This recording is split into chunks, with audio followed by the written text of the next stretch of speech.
All right, so what we're going to do here is we're going to put the front takedown pin in. And sometimes this is a pain in the butt. But what I've found, if you find the correct tool,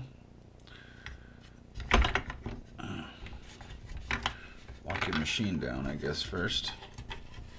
I found that shooting it up into the air, I seem to find it pretty easy, so we're going to give it a whirl.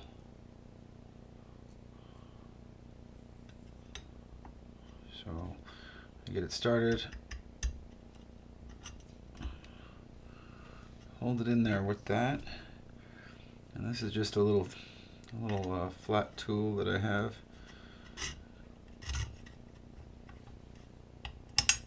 There you go. Voila, popped in. So kind of a pain in the butt.